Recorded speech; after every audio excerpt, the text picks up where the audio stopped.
I raised my nephew for 12 years after his parents died in a car crash. He did a DNA test and found out I'm not actually his uncle. Now he won't speak to me. 12 years of raising him. 12 years of loving him like my own son. One DNA test destroyed everything. My name is Chen. I'm 48 years old. 12 years ago, I became a father overnight. Not biologically, not legally through adoption, at least not at first. But in every way that mattered. My younger sister Amy died in a car accident when she was 34. Her husband David died with her. They left behind a 12-year-old son named Tyler. I took him in, raised him, loved him like he was my own. For 12 years I gave him everything. My time, my money, my entire life. I put him through school, taught him to drive, helped him with college applications, paid his tuition, watched him graduate. I was there for everything.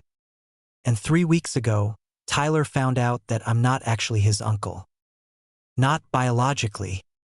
He took a DNA test for a genealogy project. The results came back showing no biological connection between us. When he confronted me, I had to tell him the truth. His mother had an affair.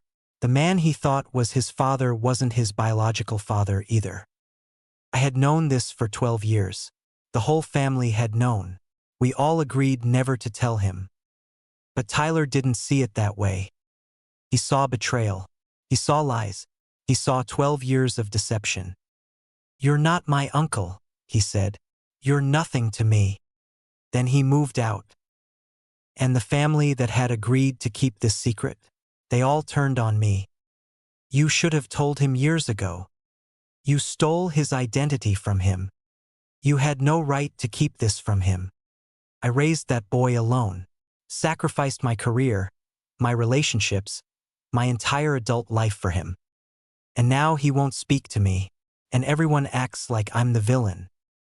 This is the story of what happens when you keep a promise to protect someone, and that promise destroys everything you built together. My sister Amy was 4 years younger than me. Growing up in Seattle, we were close. Not best friends close, but good siblings. The kind who looked out for each other. I was the serious one. Focused on school, then college, then my career in software engineering. Worked for a tech company downtown. Made good money. Lived in a nice apartment in Capitol Hill. Had a girlfriend I was planning to propose to.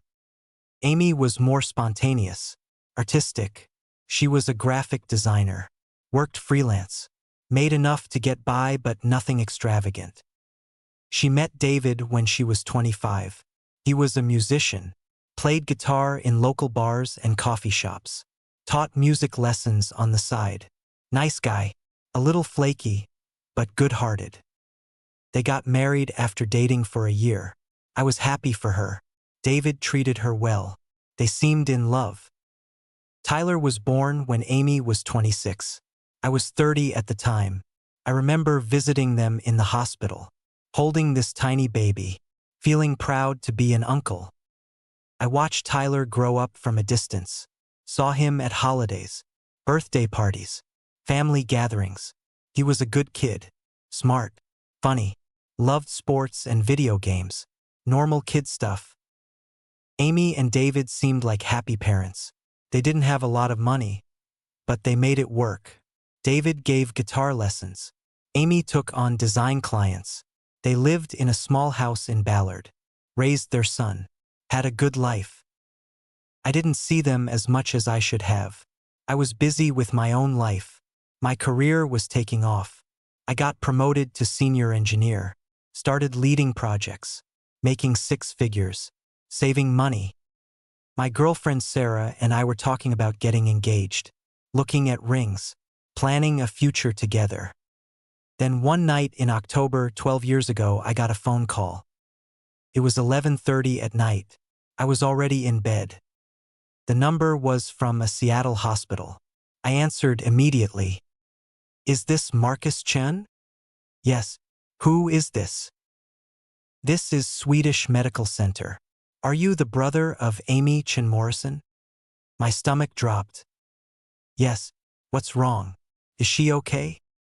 I'm very sorry to inform you that your sister and her husband were in a serious car accident this evening. They were both pronounced dead at the scene. I don't remember the rest of that conversation. I remember getting dressed, driving to the hospital. Everything after that is blurry. They told me what happened. Amy and David had been driving home from a concert. A drunk driver ran a red light, hit them head-on. They died instantly. They also told me that their son Tyler had been at a friend's house for a sleepover. He was safe, but someone needed to pick him up. Someone needed to take care of him. I was his closest adult relative. My parents had died years earlier. David's parents were elderly and in poor health, living in Florida. There was no one else. I went to pick up Tyler the next morning. He was 12 years old, sitting in his friend's living room. The friend's parents had told him what happened. He was in shock, couldn't cry, couldn't speak, just stared at nothing. I sat down next to him. Tyler, it's Uncle Marcus. I'm here. You're going to come stay with me for a while. Okay? He looked at me, nodded slowly. We drove back to my apartment in silence. Over the next few days, I made arrangements, funeral planning, calling relatives, sorting through Amy and David's belongings, legal paperwork. Tyler stayed with me. He barely spoke, barely ate, wandered around my apartment like a ghost. I didn't know what to do. I'd never been a parent, never even lived with a kid before, but I couldn't just abandon him. He was my nephew, my sister's son. The funeral was the following week. Tyler sat between me and his paternal grandparents. He cried during the service. So did I. After the funeral, David's parents approached me. "We can't take Tyler," his grandmother said. Her voice was shaking. "We're too old. We're not well. We can barely take care of ourselves." "I understand. Will you take him? Can you raise him?" I looked at Tyler. He was standing a few feet away, staring at his parents' caskets. "Yes," I said. "I'll take care of him." She cried and hugged me, thanked me, said I was a good man. I didn't feel like a good man. I felt terrified. I was 36 years old, single, had a demanding career, no idea how to raise a child. But what else could I do? He was family. 2 days after the funeral, my Aunt Linda called me. She was Amy's aunt technically, but we all just called her Aunt Linda. She was in her 70s, had always been close to Amy. "Marcus, we need to talk. Can I come over?" "Sure. When?" "Now." She arrived an hour later. Tyler was in the guest bedroom doing homework, or pretending to. Mostly he just stared at the wall. Linda sat down at my kitchen table. She looked nervous. "What's going on?" I asked. "There's something you need to know. About Tyler." "What about him?" She took a deep breath. "David wasn't Tyler's biological father." I stared at her. "What?" "Amy had an affair. About 13 years ago. She got pregnant. David found out after Tyler was born. They did a paternity test. Tyler wasn't his." "Why didn't anyone tell me this?" Amy begged everyone to keep it quiet. She was ashamed. David decided to raise Tyler anyway. He loved that boy, treated him like his own son. They agreed never to tell Tyler, and they made the family promise to keep the secret. I sat there processing this. So who's the biological father? Some guy Amy worked with, a designer at her agency. It was a brief thing. He moved away before Tyler was born. Amy never told him about the pregnancy. As far as I know, he doesn't even know Tyler exists. Does Tyler know any of this? No. And Amy made us all swear we'd never tell him. She wanted him to grow up believing David was his real father, that they were a normal, happy family. "Why are you telling me this now?" Linda looked uncomfortable. "Because you're going to be raising him, and there might come a day when this comes out. Medical history questions. A blood type issue. Something. I thought you should know the truth so you're prepared. Does the rest of the family know? Your aunts and uncles know. Your cousins don't. We kept it within the older generation. Amy's wish was that it would never come out. That Tyler would never have to know. I sat with this information for a long time after Linda left. My sister had an affair. The son I was now raising wasn't biologically related to me. His father wasn't his biological father. But what did that change? Tyler was still my nephew in every way that mattered. I had watched him grow up. I loved him. He was Amy's son. That was enough. I decided to keep the secret, just like Amy had wanted, just like the family had agreed. It seemed like the kind thing to do, the protective thing. Why burden Tyler with this information when he was already grieving his parents? I would raise him, love him, be there for him, and he would never have to know. That was 12 years ago. In the beginning, it was hard, really hard. Tyler grieved in his own way.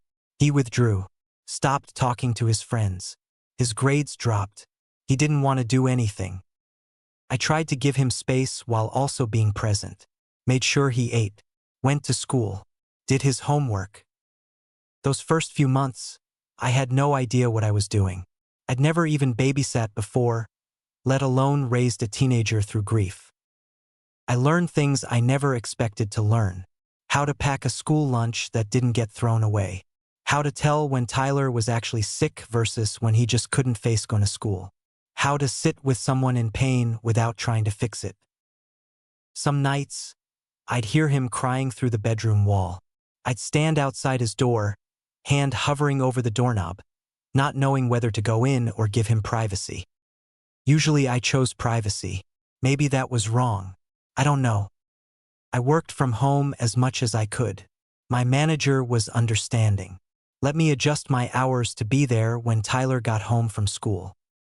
I'd be on conference calls while making dinner, coding while helping with math homework, debugging software while Tyler sat at the kitchen table, silent and withdrawn, picking at his food. My girlfriend Sarah tried to be supportive at first, but after a few months, she sat me down. Marcus, I don't think I can do this. Do what? Be a part of this. Raising a kid. I'm not ready for that. I didn't sign up for this. I didn't either. But he's my nephew. What am I supposed to do? I don't know. But I can't be the person you need me to be right now. She left a week later, moved her stuff out, said maybe we could reconnect when things settled down. We never reconnected. I focused on Tyler. He needed stability, structure, love. I enrolled him in therapy, found a grief counselor who specialized in kids who had lost parents. Tyler went every week. It helped, slowly. By the time he started 7th grade, he was talking more, smiling occasionally, starting to come back to life. I helped him with homework every night, learned pre-algebra alongside him because I'd forgotten most of it, drove him to basketball practice twice a week, went to his games on weekends. I wasn't his father, but I tried to be there the way a father would be. The years passed. Middle school turned into high school. Tyler started opening up more. We'd talk over dinner, about school, about his friends, about girls he liked, normal stuff. He called me Uncle Marcus, always Uncle Marcus, never just Marcus. It was a sign of respect, of the role I played in his life. High school brought new challenges. Tyler tried out for the basketball team freshman year, made junior varsity. I went to every game, sat in the bleachers with the other parents, cheered when he scored, groaned when he missed a shot. After one particularly bad game where he'd fouled out in the 3rd quarter, he came home devastated. I'm terrible at this. I should just quit. You had one bad game. One. You're not quitting because of one bad game. Coach is going to bench me. Then you practice harder and earn your spot back. That's what you do when things get hard. You don't quit. He looked at me for a long moment, then nodded. He practiced every day after school. I'd come home from work and find him in the driveway, shooting hoops in the dark. I started shooting with him. Neither of us was particularly good, but we'd spend an hour out there, talking about nothing and everything. Those were good times. When Tyler was 16, I taught him to drive. We spent Saturday afternoons in empty parking lots while he practiced. He was terrible at first. Jerky stops, wide turns. I was patient. Eventually, he got better. There was a girl during his junior year, Melissa. He was crazy about her, talked about her constantly. I gave him advice about how to ask her out, lent him money for their first date, waited up when he came home, wanting to know how it went. They dated for 6 months. When she broke up with him, he was crushed, stayed in his room for a whole weekend. I knocked on his door Sunday evening. Want to talk about it? No. Want to eat something? No. Want to just sit here while I tell you about my first heartbreak? Long pause. Okay. I sat on the floor outside his room and told him about a girl named Rebecca who had broken my heart when I was 17. Told him how I thought I'd never recover, how it felt like the end of the world. Did you recover? He asked through the door. Obviously. I'm sitting here talking to you. How long did it take? Couple months. Maybe 3. That's a long time. It is, but it passes. It always passes. He opened the door eventually. We ordered pizza, watched a movie. He fell asleep on the couch halfway through. I covered him with a blanket and let him sleep there. On his 16th birthday, I taught him to drive.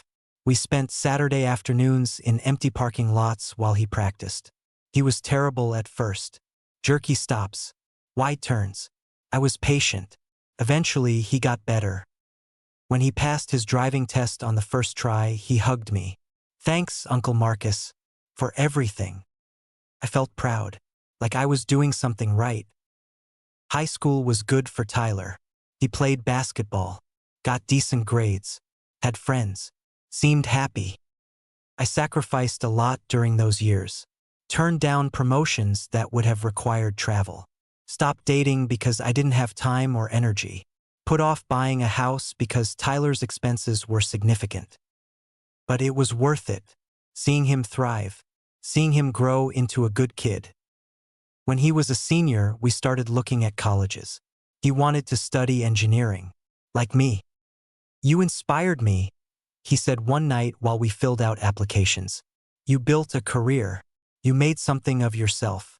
I want to do that too. I helped him apply to schools, wrote recommendation letters, filled out financial aid forms. He got accepted to the University of Washington. Full ride, academic scholarship. I cried when he got the acceptance letter, cried harder than I had in years. We celebrated, went out to dinner, just the two of us. He thanked me for everything, for raising him, for being there. I know it wasn't easy, he said, taking me in, giving up your life, but I'm grateful. You didn't have to do any of this. You're my nephew, I told him. Of course I did. Still, thank you. I love you, Uncle Marcus. I love you too, Tyler. Tyler moved into the dorms at UW.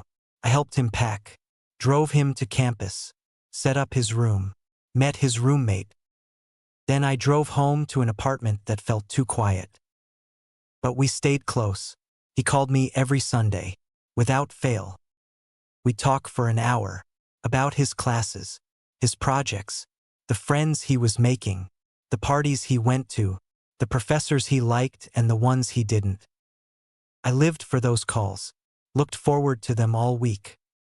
For 4 years, I watched him excel at college. He called me every week, came home for holidays. We stayed close.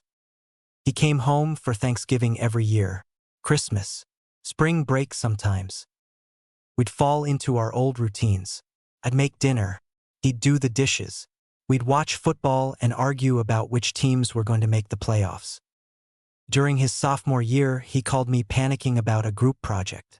His team members weren't pulling their weight. The deadline was in 3 days. He was going to fail. I stayed on the phone with him for 2 hours. Helped him break down the project into manageable pieces. Talked him through a plan. He pulled it off. Got a B+.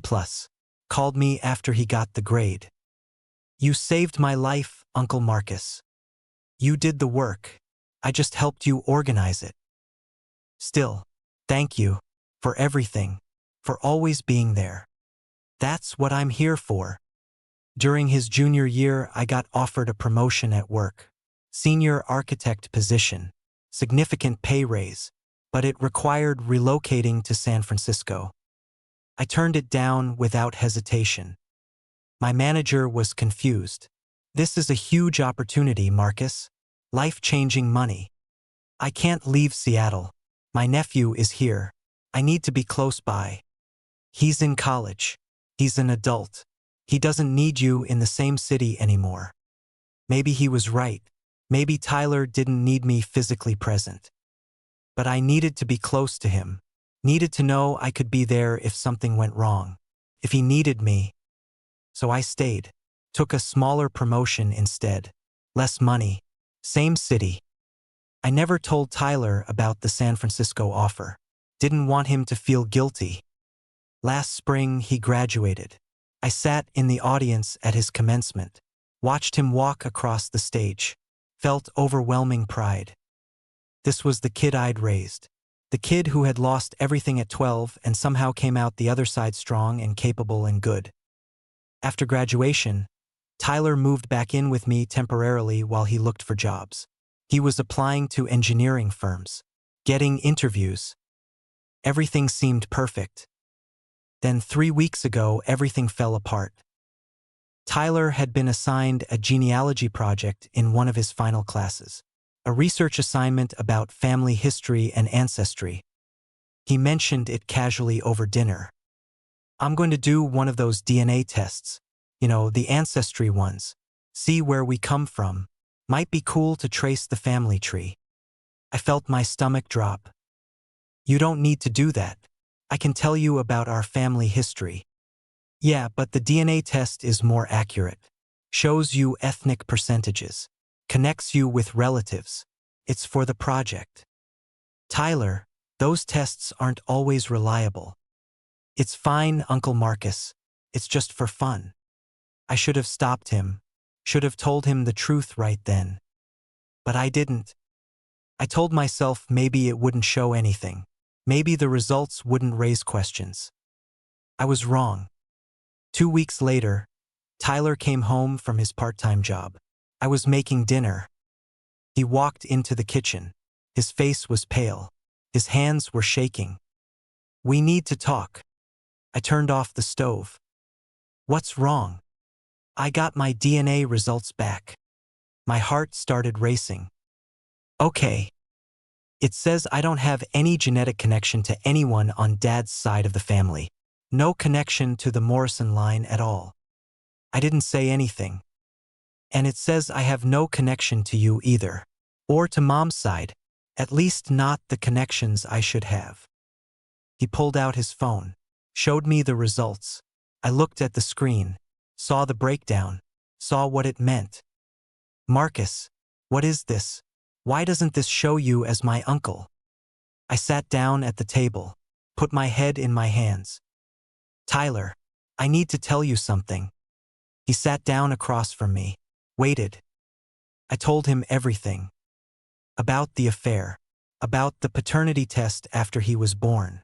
About David choosing to raise him anyway. About the family agreeing to keep it secret. About me knowing for 12 years. Tyler listened without interrupting. His face went through shock, confusion, anger, devastation. When I finished, he was silent for a long time. Then he spoke, quietly, dangerously quiet. "You knew this for 12 years. Yes. You knew I wasn't your real nephew. You knew Dad wasn't my real father. And you never told me. Your mother wanted. I don't care what my mother wanted. She's dead. You're here. You could have told me at any point. I was trying to protect you." "Protect me?" From what? The truth? From knowing who I actually am. Tyler, please. No. He stood up. You lied to me. For 12 years. Every time you called yourself my uncle. Every time we talked about family. Every time I said I wanted to be like you. It was all based on a lie. I am your uncle. Maybe not biologically, but nothing. You're not my uncle. You're not related to me at all. That doesn't change how I feel about you. It changes everything. He was yelling now, tears streaming down his face. I don't even know who I am. I don't know where I come from. My entire life is a lie. Tyler. Who's my biological father? I don't know. Your mother never told anyone his name. So I have a father out there somewhere who doesn't even know I exist? Apparently. He laughed, a bitter, broken sound. This is insane. My whole life, everything I thought I knew, it's all fake. Your mother loved you. David loved you. I love you. That's not fake. You're not my uncle. I raised you. Because you had to. Because there was no one else. Because I wanted to. Because I love you. He stared at me, and for the first time since I'd known him, I saw him look at me like I was a stranger. You're nothing to me, he said. Then he walked out. I heard him in the guest bedroom, heard him throwing things into bags, heard him on the phone with someone, voice shaking, asking if he could crash at their place. He was crying while he packed. I could hear it through the wall. Part of me wanted to go to him, to try one more time to explain, to apologize, to beg him to stay. But I knew it wouldn't help. He needed space, needed time to process. 20 minutes later, he walked out with 2 duffel bags and his backpack. I stood up from the kitchen table, tried one last time. Tyler, please, can we just? He held up his hand, didn't look at me. Don't, just don't. He walked past me, opened the front door, turned back for just a second. I don't know who you are, he said, and I don't know who I am, and I can't be around you right now. Then he left. I sat in the kitchen for hours after that. Didn't move, didn't eat, just sat there. My phone started buzzing that night. Text messages, calls, from aunts and uncles, cousins. Tyler had called them, told them what happened, told them he'd found out the truth. And now they were all calling me. But not to support me. To blame me. My Aunt Linda, Marcus, how could you let him find out like this? You should have told him years ago. I wanted to remind her that she was the one who told me to keep the secret in the first place. That she sat in my kitchen 12 years ago and said it was what Amy wanted. But I didn't. My cousin Eric. You kept this from him for 12 years? That's messed up, man.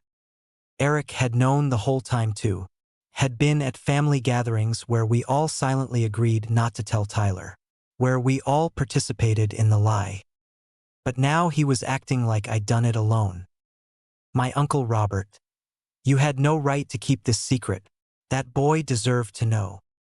Uncle Robert had been one of the loudest voices in favor of keeping it quiet. Had said, what good would it do to tell him? It would only hurt him. Now he was saying I should have told Tyler immediately. I wanted to scream at them, to remind them that they all knew, that they all agreed to keep the secret, that this was Amy's wish, not just mine. But they didn't want to hear it. One by one they called. One by one they made me the villain. The family group chat exploded. Messages flying back and forth. Eric, Tyler is devastated. He feels like his whole life is a lie. Aunt Linda, Marcus should have been honest with him from the start. Uncle Robert, this is what happens when you keep secrets. They destroy families. My cousin Jessica, I can't believe Marcus did this. Tyler trusted him. I typed out a response, deleted it, typed another, deleted that too. What could I say? That they all knew? That they all agreed to this? They didn't care. They needed someone to blame, and I was the easiest target. Because I was the one who raised Tyler. I was the one he trusted. I was the one who had the most opportunity to tell him.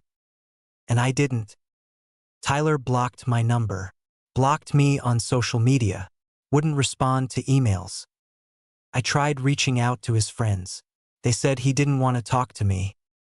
I drove to where he was staying, a friend's apartment, knocked on the door. His friend answered, said Tyler didn't want to see me. I left a letter, a long letter, explaining everything, apologizing, telling him how much I loved him, how much he meant to me. I don't know if he ever read it. 3 weeks have passed since that night. Tyler hasn't contacted me once. The family has mostly stopped calling, but the damage is done. They all look at me differently now. At a family gathering last week, a birthday party for one of my younger cousins, people avoided me, gave me polite smiles but didn't engage in conversation. Tyler was there. I saw him across the room. He saw me too, turned and walked the other way. I left early, couldn't take it. I've been replaying the last 12 years in my head, over and over. Did I make the right choice? Should I have told Tyler the truth when he was younger? Or was I right to protect him, to let him grow up without the burden of knowing? I don't know anymore. What I do know is this.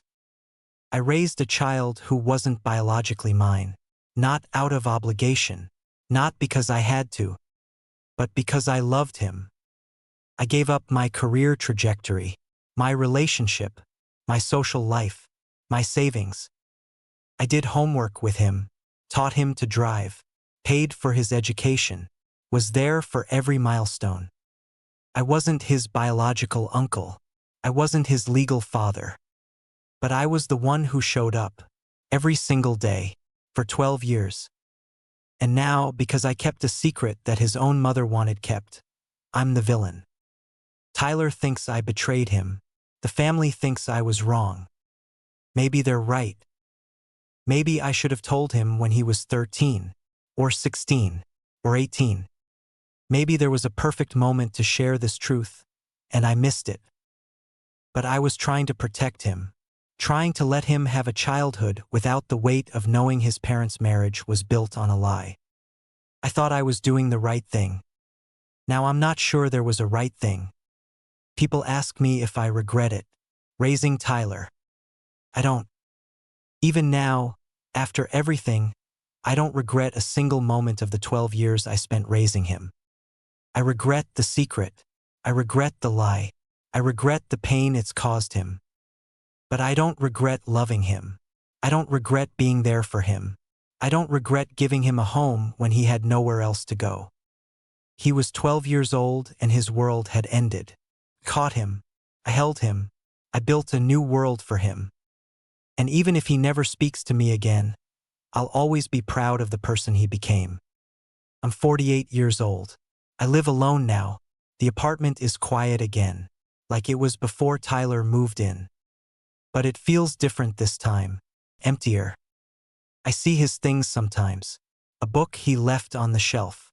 A photo of us at his high school graduation.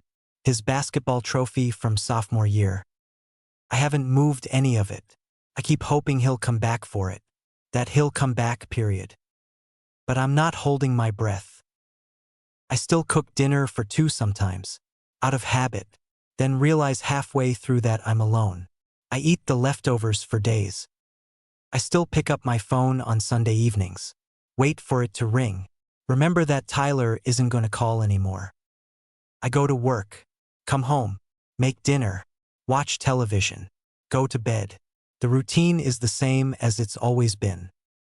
But the apartment feels like a museum now, full of memories I can look at but not touch. The family has moved on, stopped talking about it, stopped blaming me, at least out loud. But the distance remains, the judgment. I thought I was protecting Tyler by keeping the secret. Turns out I was just delaying the inevitable pain. But here's what no one seems to understand. I didn't keep that secret for myself. I kept it for Amy, for the promise I made to honor her wishes, for the family that agreed this was the right thing to do. And when it all came crashing down, I was the only one left holding the blame. Tyler is 24 now, an adult. He has his whole life ahead of him. I hope he finds his biological father someday, if that's what he wants. I hope it gives him closure, peace. I hope he builds a good life, a happy life, the life he deserves. And maybe someday he'll understand why I did what I did. Maybe he'll realize that loving someone doesn't require biology, that family isn't always about blood. Maybe he'll forgive me, or maybe he won't. Either way, I'll carry these 12 years with me forever. The good ones and the bad ones, the laughter and the tears, the pride and the heartbreak. Because those 12 years weren't a lie. I loved that kid with everything I had. I gave him the best life I could. I showed up every single day. And no DNA test can change that. No matter what Tyler thinks, no matter what the family says, I was there. And that has to count for something. Have you ever kept a secret to protect someone you love? Have you ever raised a child who wasn't yours and sacrificed everything for them? Have you ever been blamed for something the whole family agreed to? Share your story in the comments. Because sometimes doing the right thing doesn't feel right. And sometimes love isn't enough when the truth comes out. If you believe that raising a child for 12 years makes you family no matter what the DNA says, hit that like button and subscribe. Because biology doesn't make you a parent. Showing up does. And sometimes the people who show up get blamed anyway. #I raised my nephew for 12 years.